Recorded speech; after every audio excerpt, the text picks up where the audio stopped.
के अनुसार इस कुंडलिनी की गति 3,45,000 मील प्रति सेकंड है। उसको मूलाधार से आज्ञा चक्र पहुंचने में वर्षों समय लगता है, वर्षों। ये इसमें जो मूलाधार से आज्ञा चक्र में पहुंचने में वर्षों, जैसा संस्कार आपका हो, जैसी कृपा भी परमेश्वर की आप पर हो, इसलिए इसको निश्चित वर्ष में नहीं आकर डाला जा सकता। संस्कार आपका प्रबल है, भगवत कृपा भी उस पर है, तो 10 वर्ष में कुंडली जग जाएगी। जिस मात्रा में संस्कारहीन है, थोड़े संस्कार की कमी होती जाएगी, समय बढ़ता जाएगा, 20 वर्ष लग जाएगा, 25 वर्ष लगेगा। इसके पात्र जो है 5 से 8 साल के बच्चे असली पात्र है। वो 10 साल में यदि सक्षम गुरु के हाथ में पड़ जाए तो 10 साल में वो ऐसे सिद्ध हो जाएंगे कि अभी यहां हैं और तुरंत लुप्त हो जाए, अंतर ध्यान हो जाएंगे, अमेरिका में खड़ा हो जाएंगे, वहां है आकर के कलकत्ता में खड़ा हो जाएंगे, बॉम्बे खड़ा हो जाएंगे। स्थूल को सूक्ष्म, सूक्ष्म को स्थूल में परिवर्तन करने में वो क्षमता शक्ति उसमें आ जाएगी। अब लगातार बैठ करके वो सब वो एकदम देख रेख में कम से कम 8-10 घंटे की साधना, इसका प्रयोग रोज कराना होगा। वे बच्चे आएंगे। 10 वर्ष 8-10 वर्ष के बाद वाले का तो समय बढ़ता जाएगा, 12 वर्ष, 15 वर्ष, 20 वर्ष। लेकिन उसके बाद आप देवलोक में ब्रह्मा के सभा में, इंद्र के सभा में बैठने लगेंगे, यहां से भी जाकर के वो क्षमता शक्ति आप में, विल पावर आ जाएगा। विल पावर, इच्छा शक्ति, वो कुंडलिनी है। बोले परम प्रभु परमेश्वर की जय। बोले श्रीमान जी, इसी एक श्लोक की हम व्याख्या आपसे चाहते हैं। संकोच न नहीं, करें, जो पूछना है का समाधान नहीं है। गीता का वो है, अद्वेष्टा सर्वभूतानाम, अद्वेष्टा सर्वभूतानाम मित्रः करुण एव च, निर्ममं निरहंकारा, निर्ममं निरहंकारा, सम दुःख सुखः क्षमी, संतुष्टः सततं योगी, यतात्मा दृढ़ निश्चयः, मामर्पित मनोर्बुद्ध्यो मम भक्ता समय प्रिय। इसकी हम क्या हाल है? गीता है ये है, अर्थ अनुवाद है ये है, तो शाम को बताएंगे। हाँ, वो तो है ही है, अभी देख लीजिए ना उसमें क्या बताना है। नहीं, आप जो बताएंगे। एक मिनट। हाँ, निर्मम और निरहंकार। अब आपने बताया है कि 2-3 की उन्होंने गीता के जो 2-3 संस्करण हैं उसमें उन्होंने जो सही लिखा है, उन्होंने सही लिखा है और इनका मिलावटी है। तो ये सब बातें जो हैं इनका अगर आप विवेचना कर दें तो हम जब निर्मम निरहंकार, एक मिनट, जब निर्मम बताया नहीं कहीं, इसीलिए मैं कह रहा हूँ ये व्यास का हो गया, कृष्ण का नहीं रह गया। अब आगे है, इसके आगे एक मिनट। निर्मम कार स शांति में अधिगच्छति। आप अध्याय 2 का 71वां श्लोक देखेंगे तो उसमें आपको मिलेगा कि यही तो उपलब्धि करनी है, इतना ही तो ज्ञान की उपलब्धि है। निर्मम बन जाइए, निरहंकार बन जाइए, यानी मैं मेरा खत्म हो जाए। निर्मम निरहंकार माने मैं मेरा की समाप्ति, मम माने मेरा, अहंकार माने मैं। एव माने क्या होता है? एव केवल का देखिए, एक केवल है जिसको मोक्ष कहते हैं। एव माने मोक्ष, केवल एव। हाँ, एव माने ही, एवं नहीं है, एव चा है। एव च माने और, एव माने और है। एव माने और तो होने, एव माने ही, च माने और। एव चा, गीता लाओ। निर्ममं निरहंकारा मित्रः करुण एव चा। संतुष्ट सततम योगी, योगी कभी संतुष्ट नहीं हो सकता। दृढ़ निश्चय। ये सब बातें व्यास की हैं, उल जलूल है, सही नहीं है। कभी भी योग की क्षमता शक्ति में निर्मम निरहंकार होने की कैपेसिटी योग में है ही नहीं। निर्मम निरहंकार बनाने की क्षमता शक्ति योग में है ही नहीं। योग हंस बना सकता है। तो गीता में एक मिनट, योग हमको आपको हंस बना सकता है। हंस से आगे योग की कैपेसिटी नहीं है ले जाने की। हंस में मम मेरा तो रहेगा ही रहेगा। आपको निर्मम निरहंकार बनाने की कैपेसिटी केवल ज्ञान में है, केवल तत्व ज्ञान में है। अब संतुष्टि की बात भी कर रहे हैं। एक संतुष्ट करना होता है कि मैं संतुष्ट अपने को संतुष्ट कर रहा हूं, और एक संतुष्टि होना होता है। तो वास्तव में संतुष्टि करने का शब्द नहीं है, वो मजबूरी में किया गया। मुझे संतोष है भाई, मैं तो जो कुछ मिलता है रूखा सूखा खाए के, ठंडा पानी पी, देख पढ़ाई चुप रही, मत ललचाओ जीव, मुझे तो जो मिलता है मैं संतोष कर लेता हूं। एक संतोष ये हुआ। एक संतोष हमारे पास भरा पूरा है, कोई कमी नहीं है, किसी बात की कोई कमी नहीं है, तो जो मुझे खाने पीने को आ रहा उसमें संतुष्टि है। तो उसी तरह से योग जो है पूर्ण नहीं होता है। जब तक पूर्ण सामने नहीं आएगा तब तक पूर्ण संतुष्टि कैसे हो जाएगी? संतुष्टि शब्द पूर्ण में होता है। सम दुख सुखा स्वस्था समलोष्टास्म कांचना समतुल्य प्रिया अप्रियो समतुल्य प्रिया अप्रियो धैर्यस्तुल्य निंदात्म संस्तुति मानापमानयस्तुल्यो स्तुल्यो मित्रादिपक्षयो सर्वारंभ परित्यागी सह भक्तः म उच्यते। एक बात गौर करेंगे, ये अध्याय 2 का श्लोक 71 जो हम बोले हैं, विहाय कामान यह शर्मान पुमन शरति निष्प्रिय, ये कौन से निर्ममो, अध्याय 2 का श्लोक 71 कहे ना, इसी में निर्ममो निरहंकार स शांति में अधिगच्छति। तो जो निर्मम और निरहंकार को पहुंच जाएगा कि कब होगा? तो विहाय कामान, जो अपने कामनाओं को त्याग देगा, जो अपने कामनाओं को त्याग देगा, और सर्वान पुमा शरत निष्प्रिय, और ममता रहित होकर के, स्पृहा रहित होकर के, अहंकार रहित होकर के जब आगे बढ़ेगा तब वो शांति, परमात्मा रूपी शांति उसको प्राप्त होती है। तो निर्मम और निरहंकार शब्द यदि आ रहा है, ये योग का शब्द ही नहीं है, ये ज्ञान के क्षेत्र का शब्द है। हर क्षेत्र के अपने अपने शब्द है। संसार शरीर के बीच का अपना शब्द है, शरीर तक। शरीर जीव के बीच अपना शब्द है, जीव तक। जीव और आत्मा ईश्वर ब्रह्म के बीच अपना अलग शब्द है, आत्मा ईश्वर ब्रह्म तक। आत्मा और परमात्मा के बीच का अपना शब्द अलग है, जो परमात्मा तक है। तो ये जब निर्मम निरहंकार जब शब्द आवे, तो ये जो कि क्षेत्र से बाहर का शब्द है, ये तत्व ज्ञान के क्षेत्र में जाएगा। क्योंकि योग की अंतिम उपलब्धि हंस है। योग में आप करते करते जाएंगे तो आप हंस बन जाएंगे। जो अंतिम उपलब्धि होगी तब, दशम द्वार से जब शरीर से बाहर निकलेंगे तब आप हंस रहेंगे। या इतने सिद्ध हो जाए हंस में कि आपको अपने शरीर रहते हुए भी शरीर का भान न रह जाए, आप अपने को शंकर जी की तरफ से हंस देखने लगे।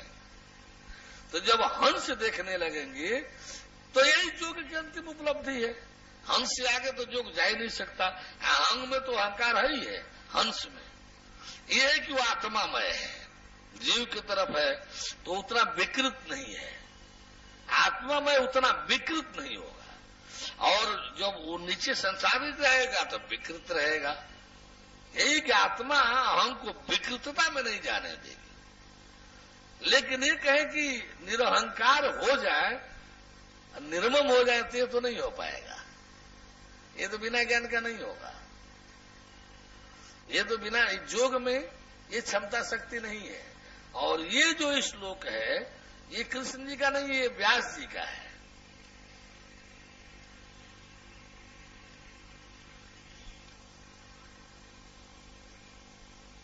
बोले बोले क्या बात है?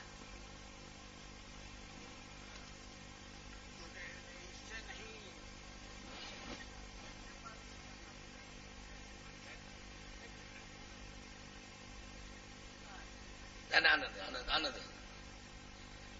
ले लो देखो क्या है।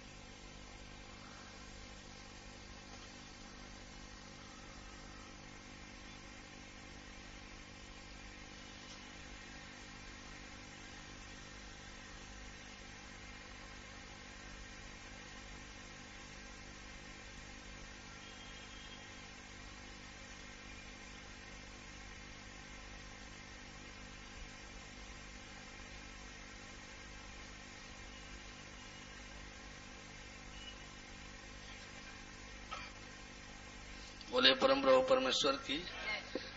यदि मरने के पहले लाए होते तो कोई उपाय किया जा सकता था, जब मृत हो गया तो फिर क्या उपाय है? उसके पहले लाए होते तो कुछ सोचा जा सकता था, बशर्ते तब जब वो जवान होता और समाज में कुछ करने लायक होता। अब तो सोचने का विषय ही नहीं रह गया।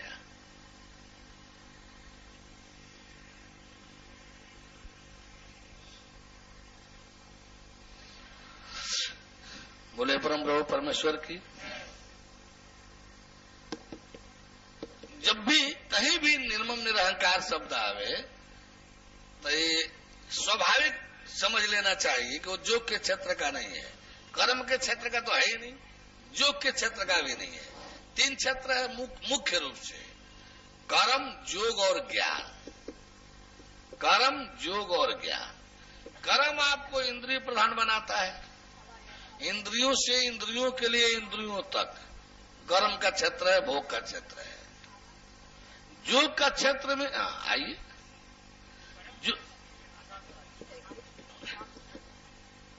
अच्छा थोड़ा सा 1 मिनट रुक जाए, थोड़ा महिला वर्ग को भी मौका दें, आप पुरुष वर्ग करते रहना भी मौका देंगे। ठीक ठीक, थोड़ा उसमें तेज करें भाई उसको।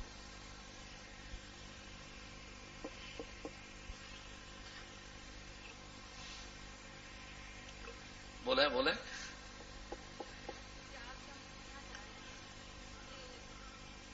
थोड़ा तेज करें भाई, सुनाई दे तो और नजदीक कर ले। कोई संकोच नहीं, आप जो पूछना चाहते हो बेधड़क बोलो आप।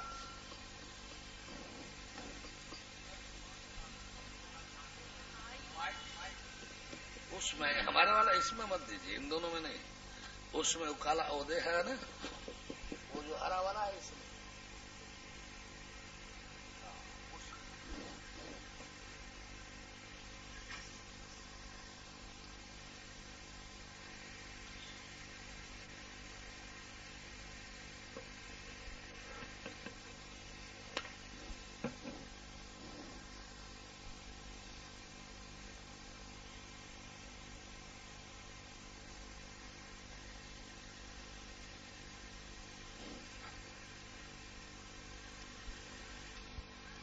ये निर्णय तो 11 को होगा ना, मुक्ति अमरता का। एक मिनट, पात्रता परीक्षण का निर्णय फाइनल 11 को होगा, और मुक्त यदि पास भी हो जाएंगी तो मुक्ति अमरता का निर्णय जो है 15 के शाम को होगा।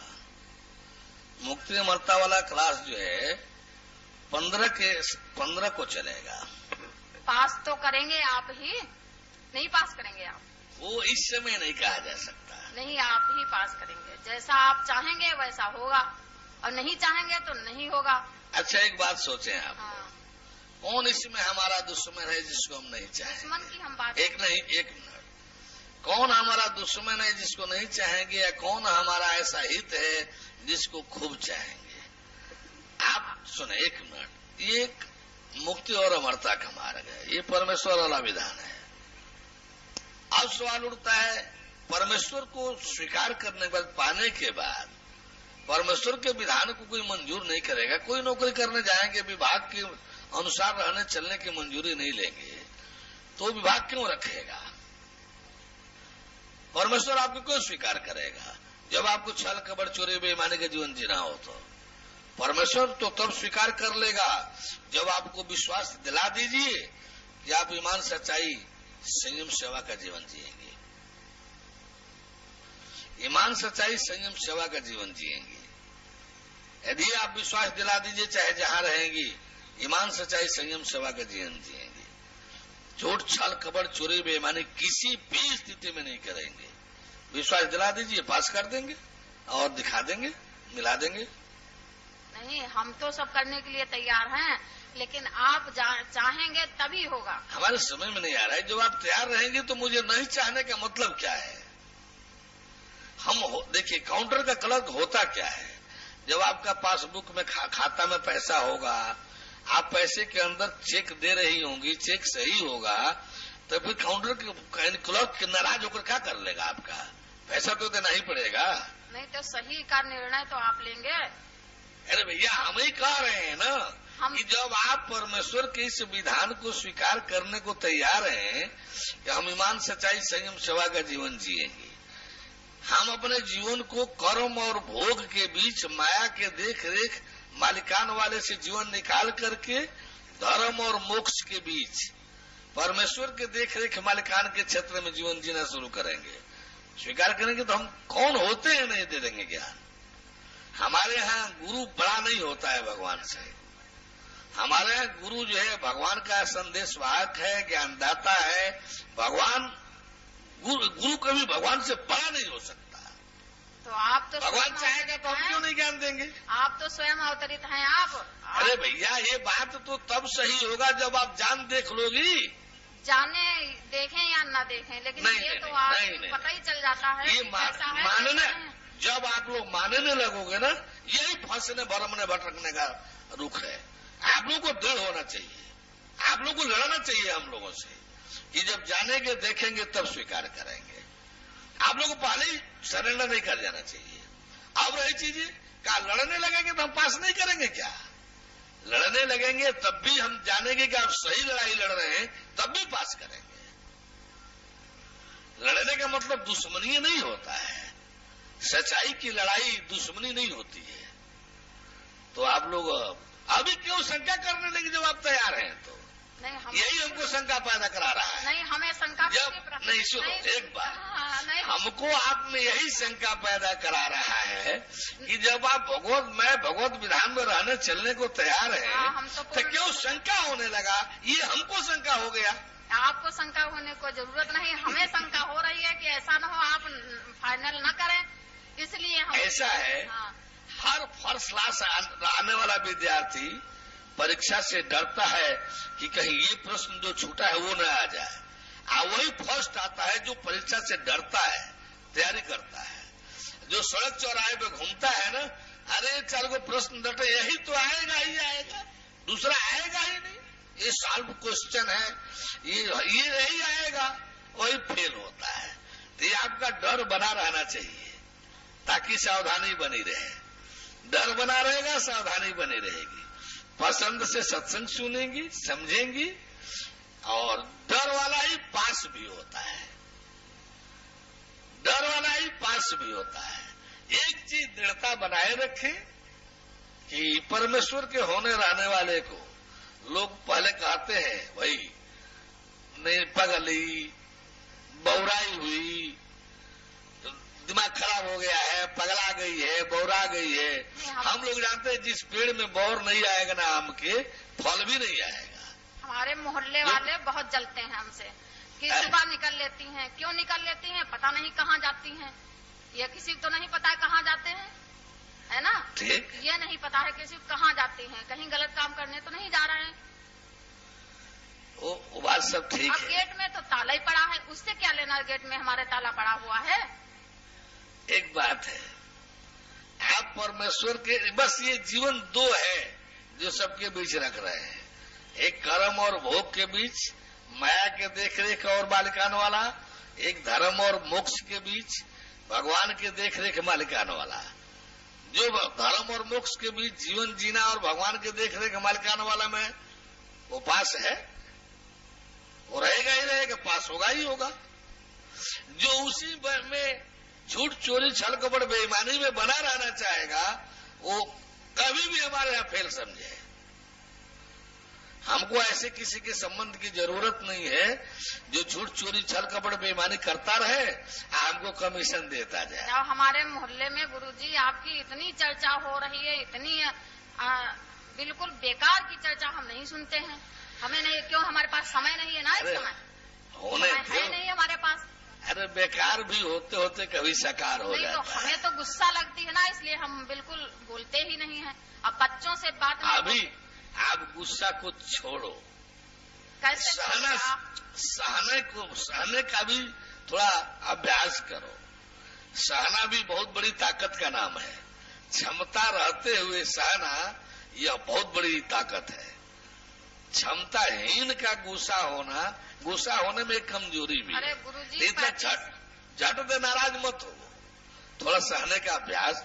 परमेश्वर वाला हो जाओगी ना तो बहुत सहना पड़ेगा।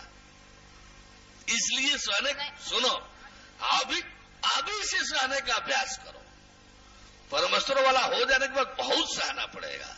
परमेश्वर इतना आसानी से प्रतिकार करने को किसी को इजाजत नहीं दे सकता। नहीं गुरुजी, वो सहने में हमें कोई आपत्ति नहीं है, लेकिन व्यर्थ की बातें हम क्यों सहें? वो व्यर्थ की बातें में ही तो तकलीफ होगा, सहन करना होगा। यदि सार्थक बात हो तो उसमें क्या सहना है? सहना तो व्यर्थ की बातों में ही न है। जो दुख तकलीफ होगा सहना है, तो थोड़ा सहने का अभ्यास डालो। क्यों कि परमेश्वर जबरदस्ती मजबूर करेगा तेरे को सहने के लिए। अभी अभ्यास नहीं करोगी तो बाद में परेशानी बढ़ जाएगा। इसलिए सहने का अभ्यास करना शुरू कर दो। यदि परमेश्वर वाला होना है तब परमेश्वर 99 सहने को मजबूर करेगा, तब जाकर कहीं एक कुछ बोलने को कहेगा। अभी से अभ्यास नहीं करोगे तो अब तक काम ही गड़बड़ा जाएगा। परमेश्वर वाला झट दे प्रतिकार करने लगेगा, ऐसा संभव नहीं है। जब पेड़ फरता है ना तो उसकी टहनी नीचे आ जाती है, और जब फल झड़ जाएगा ना तो टहनी अपने आप ऊपर उठ जाएगी। तो फल लगेगा तो झुकना पड़ेगा। उस झुकने का अभ्यास अभी से करो। परमेश्वर वाला रहोगे ना तो चारों से मुंह नोचने वाले हो जाएंगे।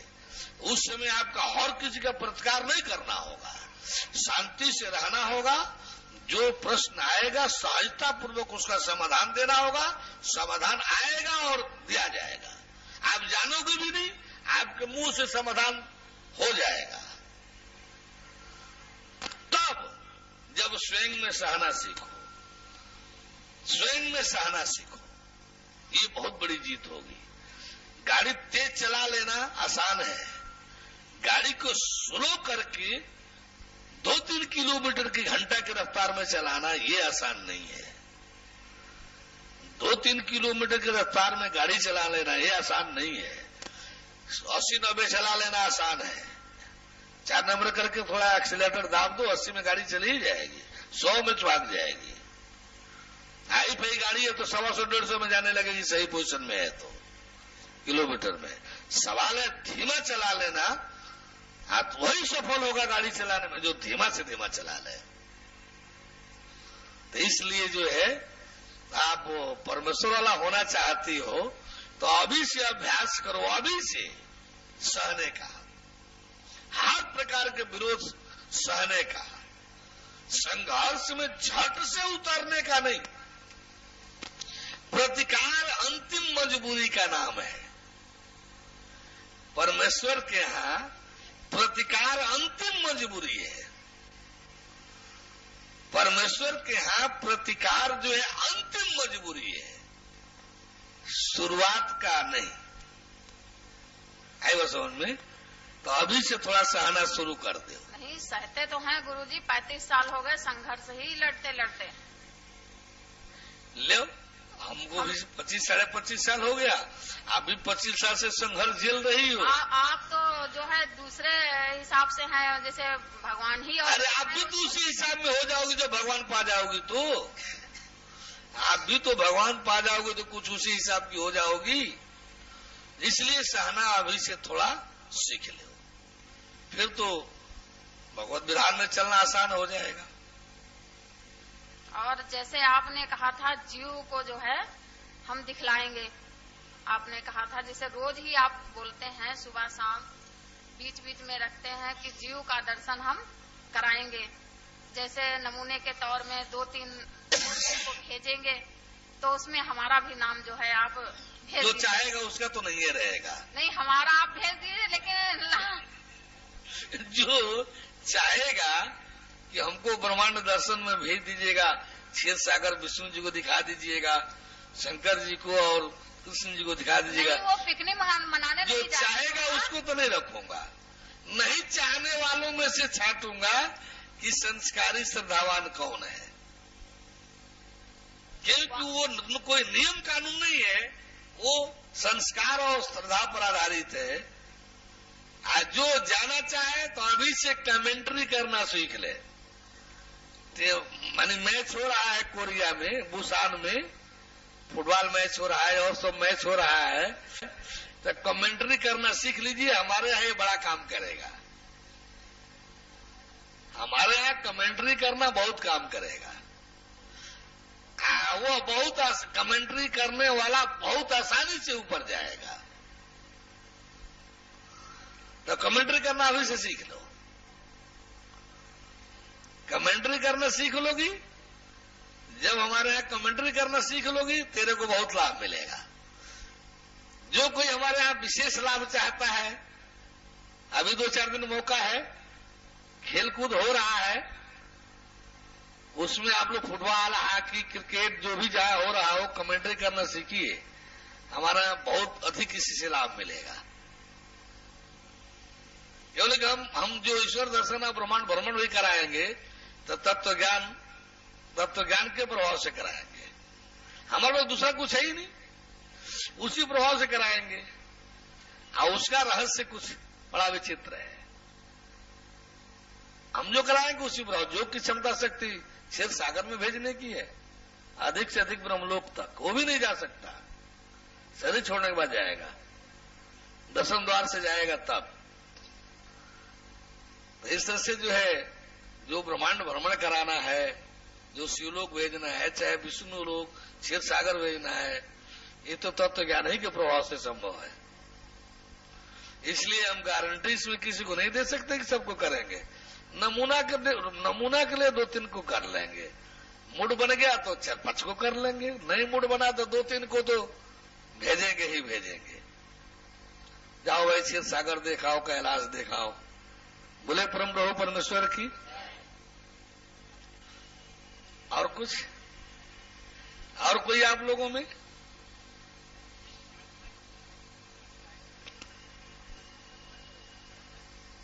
परमहंस माने परमेश्वर,